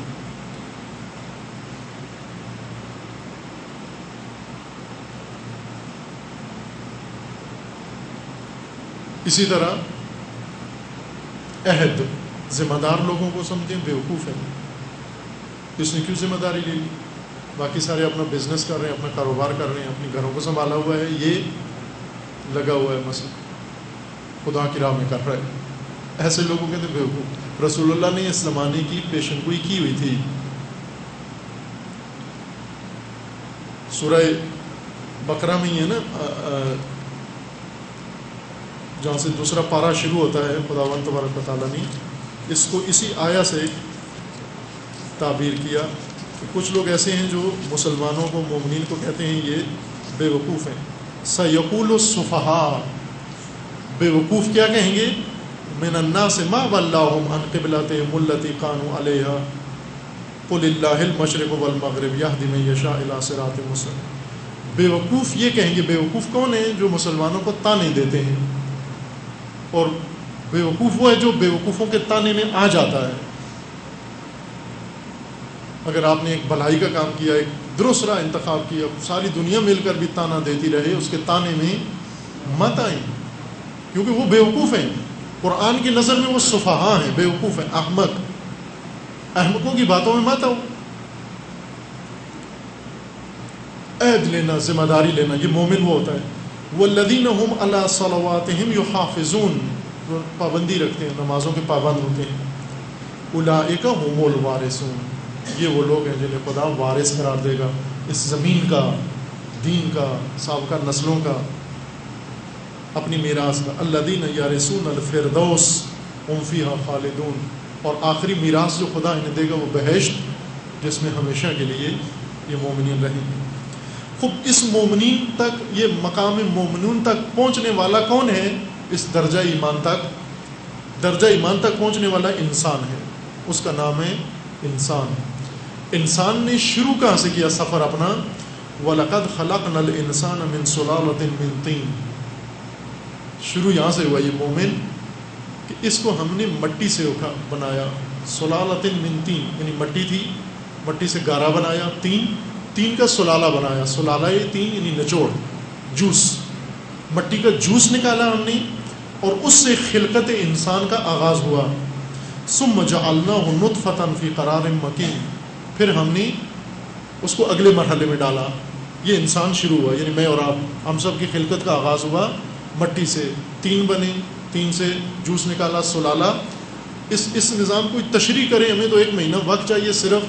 مٹی سے سلالہ کیسے بنتا ہے، یعنی مٹی کا جوس اللہ کیسے نکالتا ہے. کافی ہے اپنے ارد گرد نگاہ کریں، غور کریں، ذرا کھیتوں میں غور کریں، یہی کام ہو رہا ہے. گندم بوتے ہیں آپ، مٹی ہے، اس مٹی کو پانی جب تک نہ دیں گندم نہیں اگتی. آپ جب مٹی میں پانی ڈالتے ہیں تو خشک مٹی ہوتی ہے، جب پانی ڈالتے ہیں تو کیا بن جاتا ہے؟ تین گارا بن جاتا ہے نا. چاول جب اگتا ہے تو آپ دیکھیں چاول کئی دن چاول میں پانی کھڑا رہتا ہے، کیا بن گیا؟ مٹی سے گارا، دلدل بن گئی. کیوں یہ دلدل کیوں بنائی؟ ہمیں بہت سادہ سا ایگریکلچر میں پڑھا ہے کہ چاول چونکہ اس طرح کا ہوتا ہے، اس کی بناوٹ ایسے ہے، اس کی مثلا بایولوجی ایسے ہے، اس وجہ سے چاول کو اتنا پانی کی ضرورت ہوتی ہے. لیکن اللہ تعالیٰ نے چاول نامی مشین لگائی ہے کھیت کے اندر، زمین کے اندر. چاول کا کام ہے مٹی کا جوس نکالنا. مٹی خشک تھی، اس کے اندر پانی ڈالا، تین بن گیا، تین میں بیج ڈالا آپ نے چاول کا پودا، وہ اگا. اس چاول کیا کر رہا ہے؟ مٹی کا جوس نکال رہا، غذائیت مٹی کی ساری کھینچ رہا. پھل جتنے لگے ہوئے ہیں یہ سب مٹی کا جوس نکال رہے ہیں. یہ آم مٹی کا جوس نکال رہا ہے، تربوز مٹی کا جوس نکال رہا ہے، خربوزہ مٹی کا جوس نکال رہا ہے. یہ اللہ کی جوسر مشینیں ہیں، فیکٹریاں ہیں، صنعتیں ہیں اللہ کی. یہ اس طرح سے خدا مٹی کا جوس نکالتا ہے. جوس نکال کے پھر کیا کرتا ہے؟ اس کو بہت خوش مزہ مرغوب غذا انسان کی بنا دیتا ہے. تم کھاؤ، یہ چاول پکاؤ تم کھاؤ، یہ گندم پکاؤ تم کھاؤ، یہ فروٹ تم کھاؤ، یہ غذا تم کھاؤ. وہ کھا کے کیا ہوگا؟ یہ در حقیقت خلقت انسان ہو رہی ہے.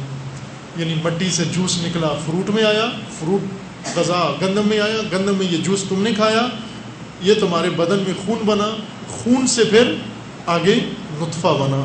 توجہ فرمائی. ثم جعلناہ نطفۃ فی قرار مکین. پھر اسی مٹی کے سلالے کو ہم نے نطفہ بنا کر قرار مکین میں ایک بہت ہی پناہ گاہ مستقر جگہ پر اس کو ڈال دیا، یعنی رحم مادر میں ڈال دیا. ثم خلقنا النطفۃ علقۃ. پھر ہم نے اس پانی کو، وہ نطفہ جو پانی تھا ایک قطرہ، اس قطرے کو ہم نے علقہ بنا دیا. علقہ بنایا، خون کا لوتھڑا. فخلقنا العلقۃ مضغۃ. پھر اسے مضغہ بنایا، اگلے مرحلے میں ڈالا.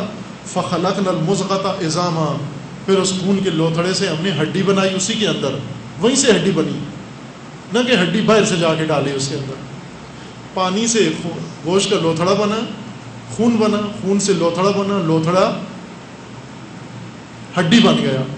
اب ہڈی بننے کے بعد فکسونا العظام لحما. ہڈی کے اوپر ہم نے گوشت چڑھا دیا. ثم انشأناه خلقا آخر. جب ہڈی اور گوشت کا پورا پیکر مکمل ہو گیا تو پھر ہم نے اس کو ایک اور خلقت عطا کی، اسی کو ایک خلقت دیگر دے دی. خلقت دیگر یعنی روح ڈال دی اس کے اندر، پھر روح ڈال دی اس میں. فتبارک اللہ احسن الخالقین. کیا خدا نے؟ توجہ کریں. تبارک اللہ احسن الخالقین. کیا بنایا خدا نے اس میں. ثم انکم بعد ذلک لمیتون. پھر بھی رکا نہیں تمہارا کام، جاری ہے. پھر اس کے بعد ثم انکم یوم القیامت تبعثون. پھر تم قیامت کو دوبارہ اٹھائے جاؤ گے، پھر مر جاؤ گے، پھر قیامت کو دوبارہ اٹھائے جاؤ گے. وَلَقَدْ خَلَقْنَا فَوْقَكُمْ سَبْعَ طَرَائِقَ وَمَا كُنَّا عَنِ الْخَلْقِ غَافِلِينَ. یہ خلقت انسان کی داستان سورہ مومنون میں.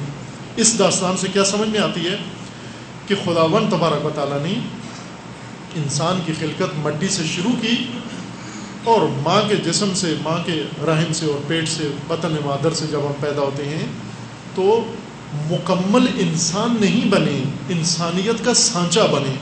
یعنی خلقت ہمیں عطا ہوئی ہے. توجہ فرمائیں.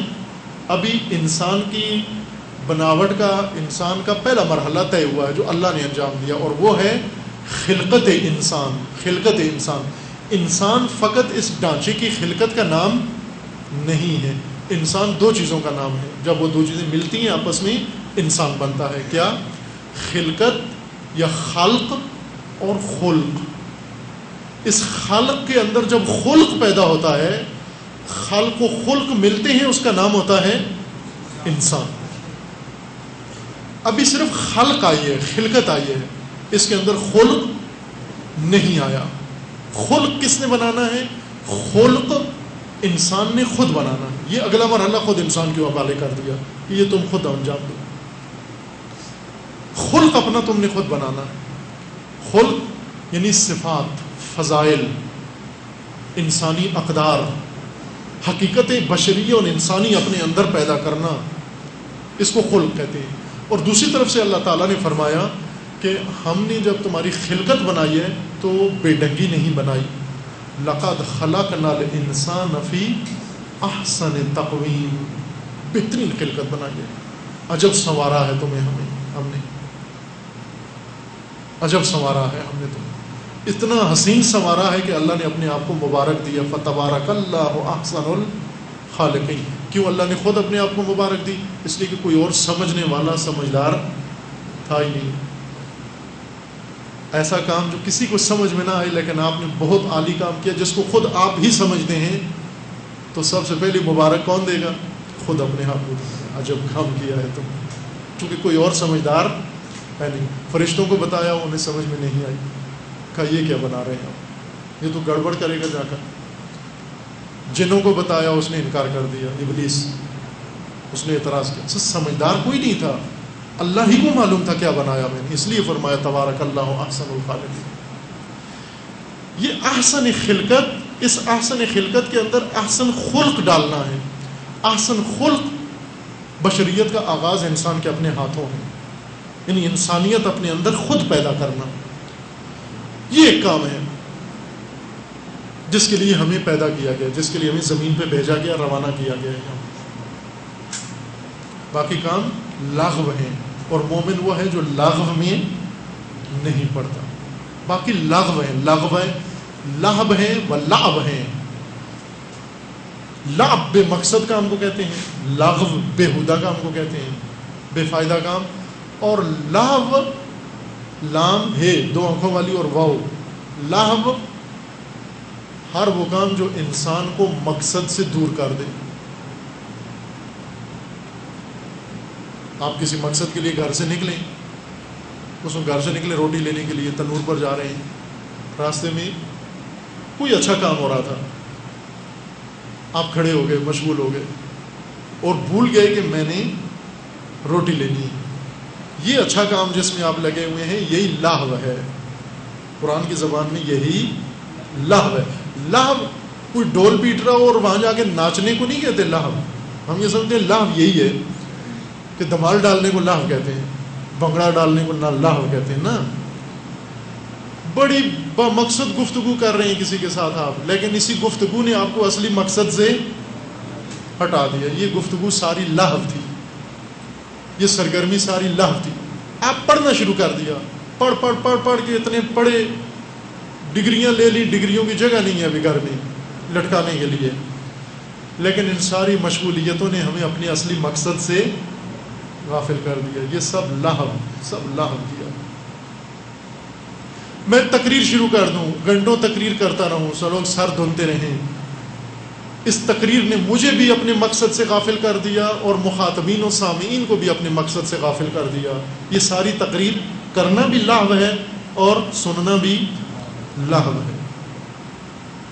ہر وہ کام لہو کا یہ فارمولہ ہے. لہو اس کام کو کہتے ہیں جو ہمیں اصلی مقصد بلا دے، فراموش کروا دے. بھول ہی گئے کہ آئی کیوں تھے یہاں،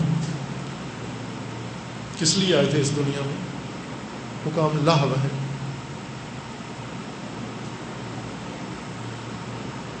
ایک سوال میں اکثر عرض کیا ہے کہ ہم سب کو اپنی زبانوں میں یہ سوال دہرانا چاہیے کہ ہمیں خدا نے کیوں پیدا کیا ہے. سب اپنے آپ سے پوچھیں، آیا جو ہم آج کر رہے ہیں، اس وقت جو میں کر رہا ہوں اپنی زندگی میں آج کل مشغول ہوں، میں اسی کے لیے پیدا ہوا تھا، یہ مقصد لے کر آیا تھا. ہم تو ہندوؤں کی طرح معتقد نہیں کہ 2 جنم ہیں انسان کے یا کئی جنم ہیں انسان کے. اس جنم میں دیکھنے کے لیے آئے ہیں، اگلے جنم میں پھر جیسے جاتے ہیں نا، پہلے ایک وزٹ کر کے آتے ہیں، دیکھ بھال کے آتے ہیں، پھر دوسری دفعہ جا کے فیصلہ کرتے ہیں ہم نا. ایک ہی دفعہ آئے ہیں اس دنیا میں، 2 جنم نہیں ہیں. یہ وزٹ کے لیے نہیں آئے، ابھی ایز اے وزٹر نہیں آئے اس دنیا میں، بنانے کے لیے آئے ہیں، بننے کے لیے آئے ہیں. اور وہ اصلی مقصد ہمارا اس عالم میں آنے کا اپنے آپ کو بنانا ہے. عزیزان من، اپنے آپ کو بنانا، اپنے آپ کو جیسا بنائیں گے ویسا ہی جائیں گے وہاں پر. بیچ میں کوئی تبدیلی نہیں آئی. جو بنایا اپنے آپ کو.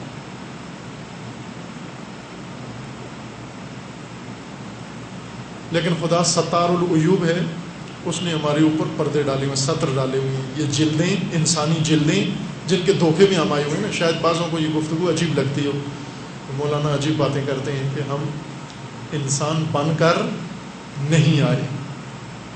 یہ تو عجیب بات سنی ہے کہ انسان بن کر نہیں آئے. تو انسان بن کر آئے، آئینے کے سامنے کھڑے ہو کے دیکھتے ہیں ہمیں تو اپنے آپ کو انسان نظر آتے ہیں.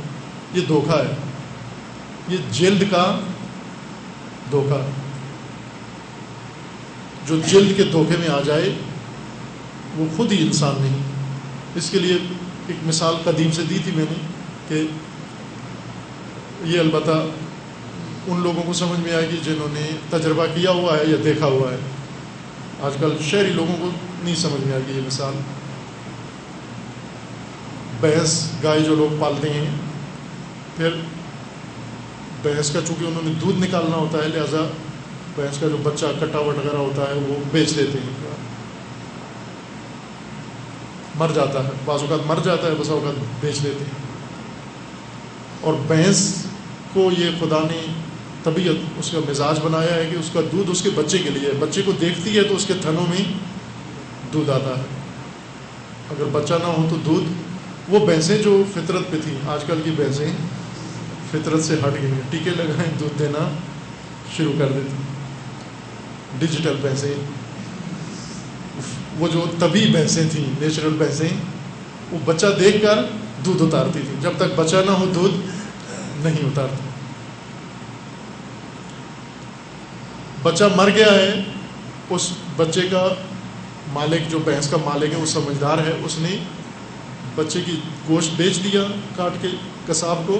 جلد اتار کے اس نے اس کے اندر بھوسا بھر کے اس بچے کو بالکل پاؤں میں کھڑا کر دیا. کرتے تھے پہلے زمانے میں، کرتے تھے یہ لوگ. دیکھا ہوگا شاید آپ نے بھی یہ منظر. اس کو کیا کہتے ہیں پنجابی میں ہی بتا دیں. وہ بچے کا جو بناتے ہیں بھوسا بھر کے، جی اسٹیچو نہیں کہتے اس وقت، انگلش نہیں جانتے تھے اس زمانے میں. ڈمی بھی نہیں کہتے نا، شبی بناتے تھے اس کو. وہ مورا یا اس طرح کے کوئی پنجابی میں کوئی ٹرم استعمال کرتے ہیں، مورا کے اس طرح کوئی لفظ میرے ذہن میں نہیں. یہ اس کے سامنے کھڑا کرتے تھے. چونکہ جلد اسی کی تھی، جلد بھینس کے بچے کی ہے. بھینس دھوکے میں آ جاتی ہے، اس کو چاٹنا شروع کر دیتی ہے، دودھ اتار دیتی ہے. دھوکے میں آ جاتی ہے، دودھ اتار دیتی ہے، اور مالک فٹافٹ دودھ نکال کے پھر اس کو اٹھا کے لے جاتا ہے. توجہ کریں، بھینس کھال کے دھوکے میں آ گئی، کھال کے دھوکے میں آ گئی. جانور انسانی صفات کا مجسمہ ہے. حیوانات جو اللہ نے بنائے ہیں، خصوصاً یہ اہلی جانور جن کا انسانوں سے سروکار ہے، یہ کتے، بلیاں، چوہے ہمارے گھروں میں گھس آتے ہیں، مکھیاں ہمارے گھروں میں آ جاتی ہیں. یہ کیوں؟ آخر ان کو الگ بھی خدا جنگلی بھی بنا سکتا تھا کہ انسانی آبادی سے الگ تھلگ یہ حیوانات رہیں، بھینسیں بھی الگ رہیں، گائے بھی الگ رہیں، بکریاں بھی الگ رہیں. انسانوں سے ان کا پالا ڈال دیا. ایک تو یہ کہ ان سے فائدہ اٹھائیں، دوسرا یہ کہ ان پہ غور بھی کرتے رہیں. یہ انسانی صفات کا تجسم ہے تمام حیوانات. ہر حیوان ایک انسانی صفت کا مجسمہ ہے. یعنی انسان اگر یہ صفت رکھتا ہو تو وہ اگر جسمانی شکل بنائی جائے تو ایسی بنتی ہے جیسے یہ جانور ہے. جیسے لالچ، خساست، کنجوسی. کنجوسی کی اگر تجسم دیا جائے، کنجوسی کی تصویر بنائی جائے، کیسی بنے گی؟ چونٹی. اگر کسی آرٹسٹ کو کہیں کہ کنجوسی کی تصویر بنو، نہیں بنا سکتا، لیکن اللہ نے بنائی ہے. کنجوسی کی تصویر ہے چونٹی. چونٹی کا جسا دیکھیں، اس کا جسا دیکھیں، اس کا پیٹ دیکھیں، اس کی کمر دیکھیں، اس کا بلیا دیکھیں، اور وہ راشن جتنا جمع کرتی ہے وہ دیکھیں آپ.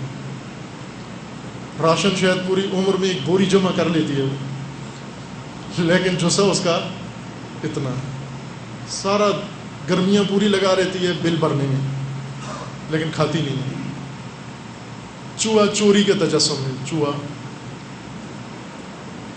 کہتے ہیں کہ شاید روایت میں بھی ہے، مجھے اب ذہن میں نہیں ہے، روایت ہے، یہ قول ہے کسی کا، کسی بزرگ کا، کہ ایک شخص نے خواب میں دیکھا کہ اس کے بستر پہ چوہا آ گیا ہے.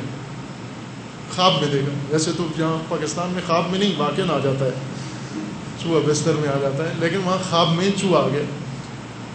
اس نے جا کر پوچھا کہ یہ میں نے خواب میں دیکھا کہ چوہا آ گیا ہے، خواب کی کیا تعبیر ہے؟ کہا کہ تمہاری بیوی چور ہے. بستر پہ چوہا نا، یہ تیری بیوی چور ہے، یا تیرا ہی بٹوا نکال لیتی ہے، یا بالآخر کچھ نہ کچھ کرتی ہے یہ بیوی تیری، یہ چور ہے. چور جب مجسم ہوگا چوہے کی طرح بن جائے گا. بعض تجسمات قرآن نے ذکر کیے ہیں. جو لوگ دوسروں کو تانے دیتے ہیں، بلیم لگاتے ہیں، قرآن نے کہا ہے کہ یہ کتے کی طرح ہے. ان تترک علیہ یلہث او ان تحمل علیہ یلہث او تترکہ یلہث. آپ چھیڑو یا نہ چھیڑو بھونکتے ہیں، چھیڑو یا نہ چھیڑو، ہر دو صورتوں میں بھونکتے ہیں آپ کو. یہ کون ہے؟ مثلہم کمثل الکلب، کتے کی طرح ہے. یہ وہ تجسمات ہیں جو قرآن نے ذکر کیے ہیں. مثل الذین حملوا التوراۃ ثم لم یحملوها کمثل الحمار. وہ لوگ جن کو آسمانی کتاب دی ہے لیکن ان کے ملکی نظام قرآن کے مطابق نہیں، آسمانی کتاب کے مطابق نہیں، ان کا معیشتی نظام آسمانی کتاب کے مطابق نہیں ہے. پڑھتے ہیں پورے رمضان میں اس کو لاکھوں دفعہ پڑھتے ہیں لیکن اس پر عمل نہیں کرتے. مثلہم کمثل الحمار، گدھے کی طرح، یحمل اسفارا. یہ مثالیں ہیں جو قرآن نے خود دی ہیں کہ یہ ایک جگہ پر فرمایا کونوا قردۃ خاسئین، بندر بن جاؤ تم، پست اور گھٹیا بندر بن جاؤ تم، مسخ ہو جاؤ تم. ان صفات میں سے، انسانی صفات میں سے ایک ہے سادگی و سادہ لوحی. سادگی دو معنی ہیں، ایک سادہ زندگی بسر کرنا، یہ بہت اچھی صفت ہے، اپنانی چاہیے. ایمان اور مومنین کی صفات میں سے سادہ زندگی بسر کرو. اگر آپ کے پاس لاکھوں کروڑوں روپیہ بھی ہے پھر بھی سادہ زندگی بسر کرو. ایک ہے سادہ لوحی. سادہ لوحی یعنی بیوقوفی، نافہمی. سادہ لوح یعنی ذہنی طور پر جو سادہ ہے، جو معاملات سمجھتا نہیں ہے، معاملہ فہم نہ انسان ہو، بیوقوف انسان. احمق. اگر احمق حماقت کی تصویر بنائی جائے، سادہ لوحی کی تصویر بنائی جائے تو وہ ہے گائے اور بھینس. عموماً ہمارے یہاں تشبیہ بھی دیتے ہیں، بعض لوگوں کہتے ہیں یہ تو اللہ میاں کی گائے ہے. گائے بھی اللہ میاں کی ہے، کسی اور کی نہیں. اللہ میاں کی گائے. اللہ میاں کی گائے کی خوبی کیا ہے؟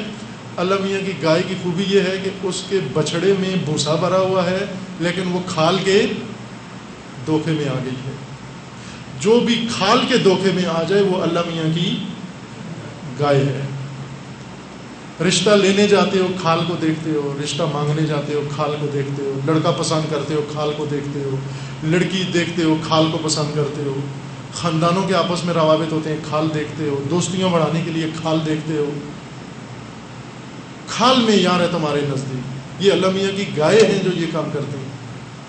یہی سادہ لوگ بیوقوف و احمق ہیں جن کے اندر بھوسا بھرا، ان کے مغزوں میں بھوسا بھرا ہوا ہے، ان کے دلوں کے اندر کیا بھرا ہوا ہے، اور کھالوں کے دھوکے میں آئے ہوئے ہیں. یہ کہ ہماری کھالیں انسانی ہیں، آئینے کے سامنے کھڑے ہوتے ہیں اور کھال انسانی دکھائی دیتی ہے، دھوکے میں نہ آئیں. کھالیں خدا نے چڑھائی ہوئی ہیں کیونکہ ستار العیوب ہے، پردہ پوش ہے. سبحان اللہ کہ ستار العیوب ہے، غفار الذنوب ہے اور ستار العیوب ہے. پردے اس نے چڑھائی ہوئی، ہماری عزت رکھی ہوئی، کھالوں کے پردے چڑھے ہوئے.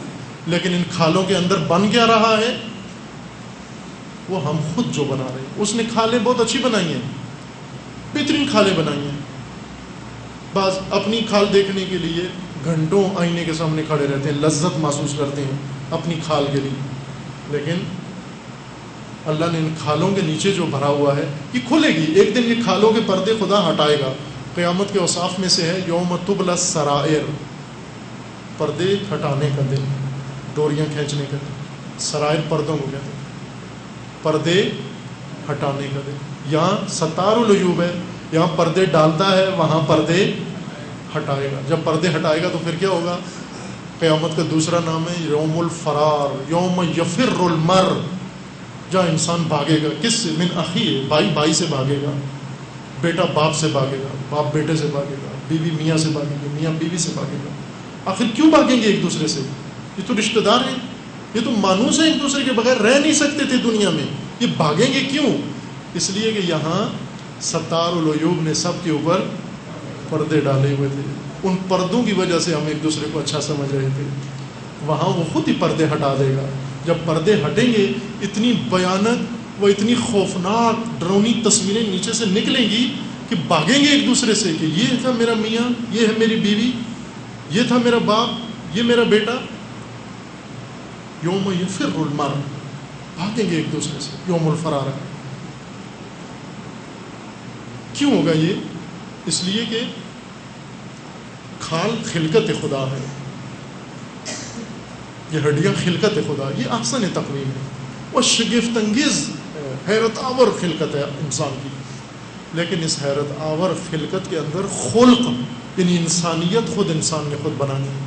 جس چیز کا نام انسان ہے وہ خود انسان نے اپنے آپ کو بنانا ہے. عزیزان, جب اتنا اہم کام ہمارے ذمہ ہے, ہم فقط اس کام کے لیے دنیا میں آئے ہیں, یہ فرصت اس لیے دی گئی ہے ہمیں اس ایک کام کے لیے.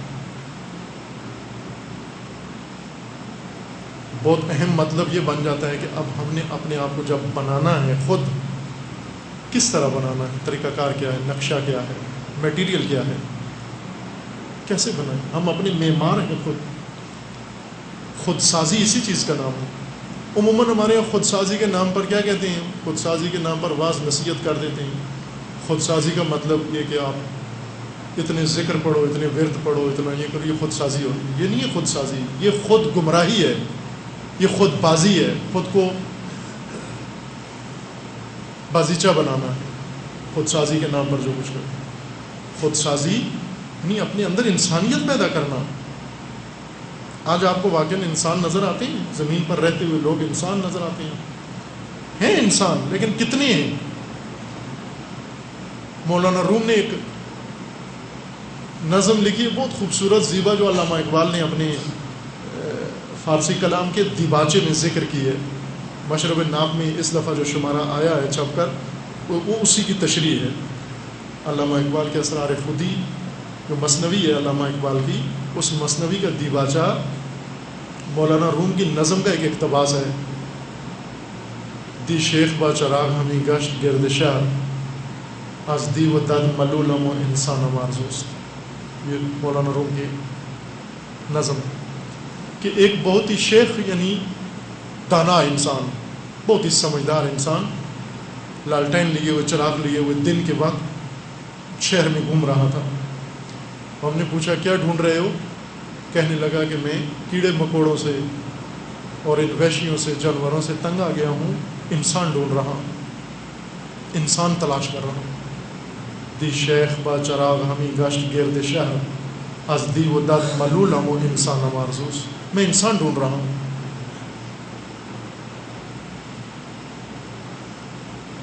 گفتیم کہ می پیدا نہ شود گشت ایما. ہم نے کہا کہ وہ تو نہیں ملتا, ہم نے بھی بہت ڈھونڈا ہے, انسان تو ہم نے بہت ڈھونڈا, نہیں ملتا. گفتہ کہ می پیدا نہ شود ہما نہ مارزوس. وہ جو نہیں ملتا وہی ڈھونڈ رہا ہوں,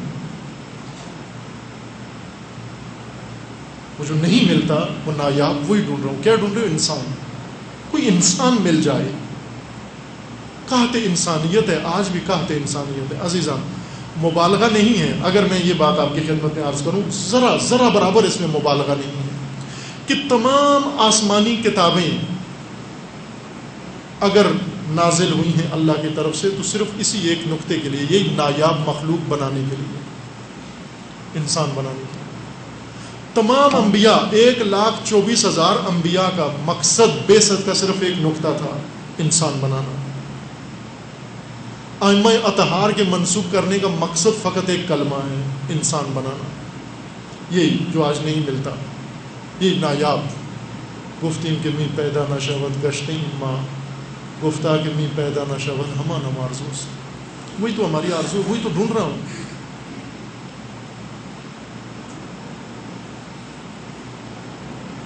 زن ہمراہان سست عناصر دلم گرفت، شیر خدا اور رستم دستان مارزوز. یہ امیر المومنین کے قول کا ترجمہ ہے، یہ نہج بلاغہ میں ہے. زن ہمراہان سست عناصر دلم گرفت. امیر المومنین بھی یہی فرما رہے تھے کہ پروردگار میں تھک گیا ہوں ان سے، یہ سست لوگوں سے تھک گیا ہوں میں، انہیں لے لے مجھ سے، مجھے ان سے لے لے. شیر خدا اور رستم دستان مارزوز. مجھے شیر خدا چاہیے، یہ انسان چاہیے. اور اس بارے میں فراوان روایات ہیں ہمارے پاس. ایک روایت مشہور ہے زہری کی. زہری امام سجاد علیہ السلام کے اصحاب میں سے تھے، اور ایک سفر میں امام علیہ السلام کے ساتھ گئے حج پر. امام علیہ السلام، زہری نے دیکھا میدان عرفات میں گویا جبل النور پر امام بھی تھے اور زہری بھی، اور زہری نے بڑے تعریف کے ساتھ اور تحسین کے ساتھ کہا کہ ماشاءاللہ کتنے حاجی آئے ہیں. ما اکثر الحجیج. زہری نے کہا کہ ماشاءاللہ کتنے حاجی اس سمے اس دفعہ آئے اور کیا منظر ہے. امام نے کیا فرمایا؟ امام سید ساجدین علیہ السلام نے فرمایا کہ ما اکثر الزجیج و اقل الحجیج. غل غبارہ کتنا ہے اور حاجی کتنے کم ہیں. زہری کو بہت برا لگا یہ کہ حاجیوں کی توہین کر دی ہے، حاجیوں کی توہین کر دی. میں نے ایک دفعہ یہی حدیث پڑھی امام علیہ السلام کی ایک جگہ، تو ایک مولانا نے آ کر مجھے کہا کہ آپ نے توہین کی ہے، مومنین کی توہین کی ہے. میں نے کہا یہ زہری نے بھی یہی کہا تھا امام علیہ السلام کہ آپ نے تو حاجیوں کی توہین کر دی، آپ غل غبارہ کہہ رہے ہیں، یہ وحشی جانور ہیں جو یہاں ہیں. امام علیہ السلام نے اس کا کرب و اضطراب دیکھ کر اعجاز امامت سے، اب دو طرح سے تعبیریں ہیں کہ یا اپنی انگلیوں کے درمیان، یا ایک یہ کہ زہری کی آنکھوں پر ہاتھ پھیرا امام نے، ہاتھ پھیر کے زہری کو کہا اب دیکھو. زہری نے فوراً کہہ اٹھا ما اکثر الحجیج و اقل ما اکثر الزجیج و اقل الحجیج، کہ آپ نے سچ فرمایا، غل غبارہ زیادہ ہے اور حاجی بہت کم ہے. ان کھالوں کے نیچے ہم چھپے ہوئے ہیں.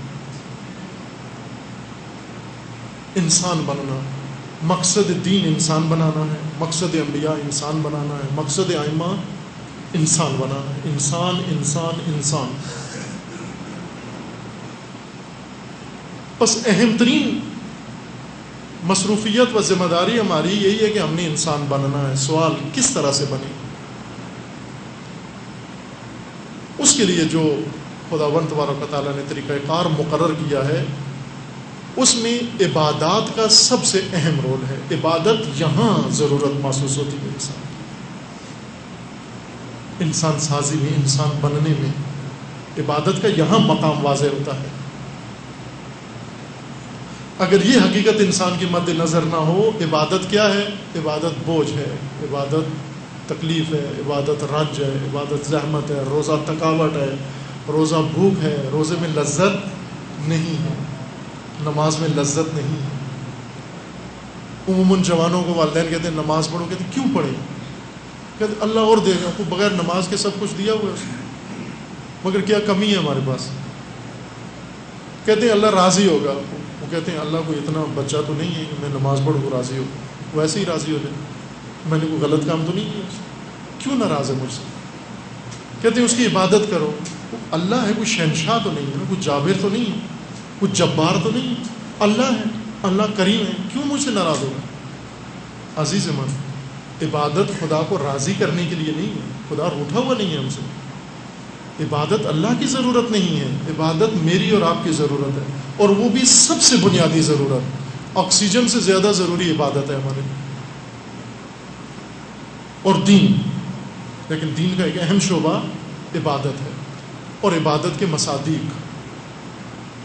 یہاں آ کر عبادت انسان کے لیے اندر معنی پیدا کرتی ہے، اپنی رنگ پیدا کرتی ہے، ضرورت پیدا کرتی ہے. عبادت انسان کے جغرافیے میں کہاں کھڑی ہے؟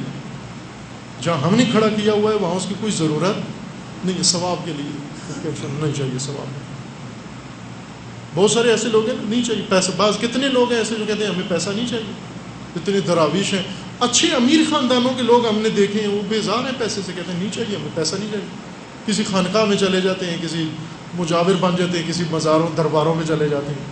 آپ نے سنا کتنے شہزادے کاروبار چھوڑ کے چلے گئے, نہیں چاہیے ہمیں یہ سب. اب جب ہم ذکر کرتے ہیں اتنی حوریں, نہیں چاہیے ہمیں, کیا کریں حوروں, اتنے پھل ہوں گے نہیں کھانے, ہم اس دنیا میں نہیں کھاتے پھل. پھلوں کی خاطر اتنا تھکیں, روزے رکھیں گے, آخر میں انار ملے گا, نہیں کھاتے انار. عبادت اناروں کے لیے, سیبوں کے لیے, حوروں کے لیے, نہروں کے لیے نہیں ہے عبادت. عبادت ہمارے وجود سے باہر کسی مقصد کے لیے نہیں ہے, خود ہمارے اندر کے لیے عبادت چاہیے.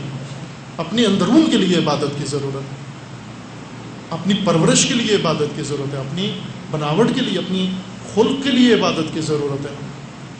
عبادت نہ ہو انسان ناقص رہ جاتا ہے, انسان ادھورا رہ جاتا ہے. بہت عظیم فلسفہ ہے عبادت کے اندر. عبادت کا ممکن ہے اب میری زبان اتنی قادر نہ ہو, میرا کلام اتنا رسا و اتنا مؤثر نہ ہو, میں شاید نہ ادا کر سکوں مفہوم حقیقی عبادت کا, لیکن یہ باور کر لیں کہ بہت عظیم مقصد اور بہت عمیق و گہرا مقصد عبادت کا انسان کی زندگی کے ساتھ ہے. اب یہ تھا جغرافیہ عبادت, یعنی عبادت کہاں انسانی وجود کے اندر اور انسانی نظام کے اندر کہاں ہے عبادت کی ضرورت, یہ فقط اس کی نشاندہی کی تھی. اب بات یہ ہے کہ عبادت ہے کیا چیز, حقیقت عبادت کیا ہے, عبادت کہتے کس کو ہیں, تاکہ وہی انجام دیں, ہم وہی حقیقتاً وہی عمل کریں جس کو عبادت کہہ سکیں, وہ کہلائی جا سکے عبادت. یہ انشاءاللہ اگلی گفتگو میں آپ کی خدمت میں بیان ہوگا. وصلی اللہ علی محمد وعلی محمد.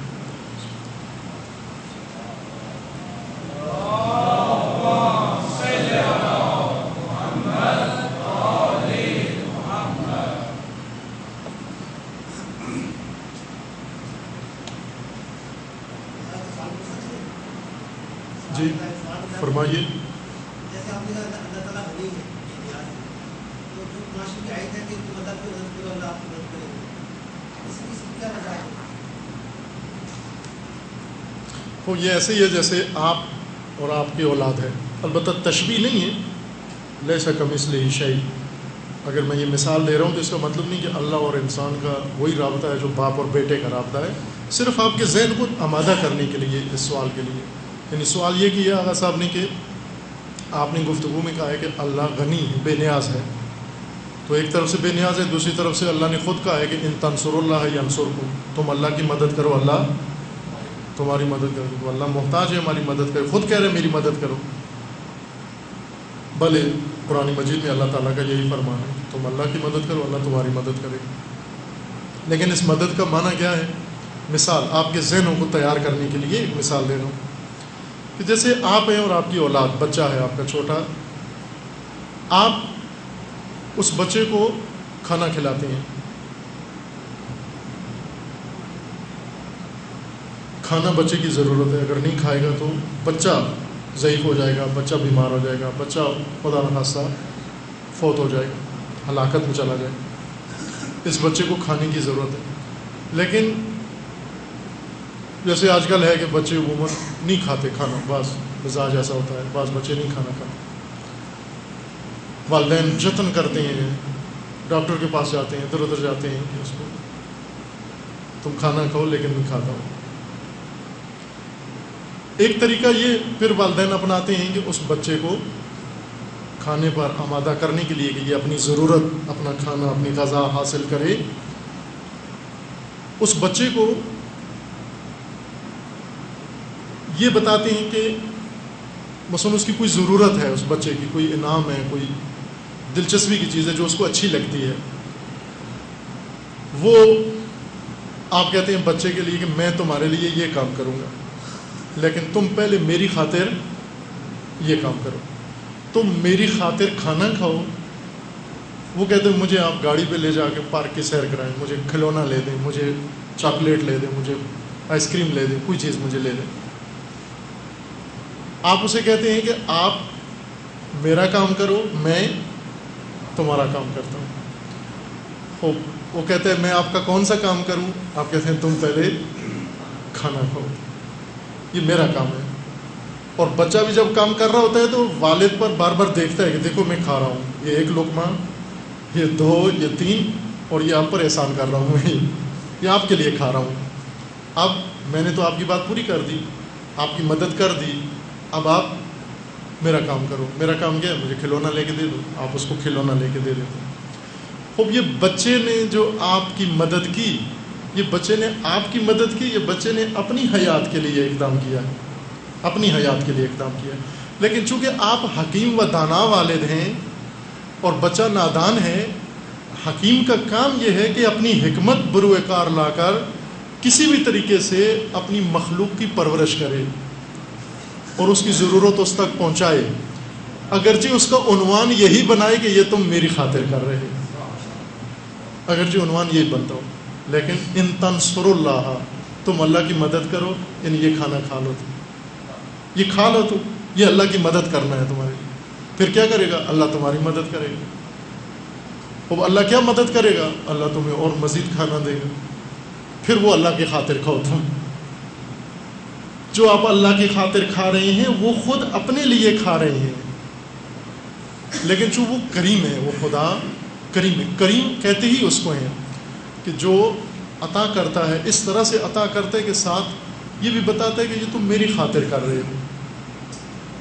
جیسے روزے کے بارے میں اللہ نے فرمایا نا کہ الصوم لی وانا اجزی بہی، انا اجزی بہی، یعنی میں جزائے روزہ ہوں، نہ کہ میں جزائے روزہ دوں گا، میں خود تمہاری جزا ہوں.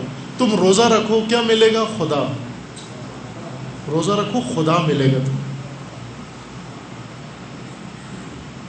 میں خود ملوں گا تم.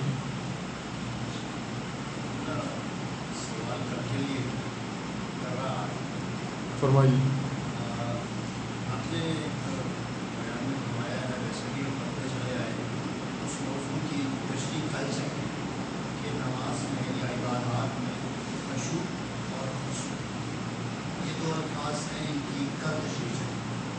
آغا صاحب کہہ رہے ہیں کہ میں سوال آج کر رہا ہوں، جواب کل دینا ہے اس کا، اور وہ یہ کہ عبادات میں خضوع و خشوع یہ کیا ہوتا ہے، کیسے ہوتا ہے، اس کی کیا حقیقت ہے.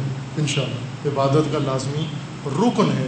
ابھی بھی پڑھا سورہ مومنون سے کہ مومنین کے صفات میں سے یہ ہے کہ ہم فی صلاتہم خاشعون. مومن وہ ہوتا ہے جو اپنی نماز میں خشوع رکھتا ہو، وہ خضوع رکھتا ہو. انشاءاللہ عبادت اتفاقاً بغیر خشوع و خضوع کے ہوتی ہی نہیں ہے. وہ عبادت نہیں ہے جس کے اندر خشوع و خضوع نہ ہو. وہ عبادت کی ایسے شکل ہوتی ہے، شبیہ ہوتی ہے، لیکن عبادت نہیں ہوتی. کل انشاءاللہ، یا کل بھی نہ اگر ہوا تو اس گفتگو میں ضرور آئے گا آگے. عبادت کی حقیقت کے لیے یہ ضروری رکن ہے انشاءاللہ. درود پڑھیے محمد.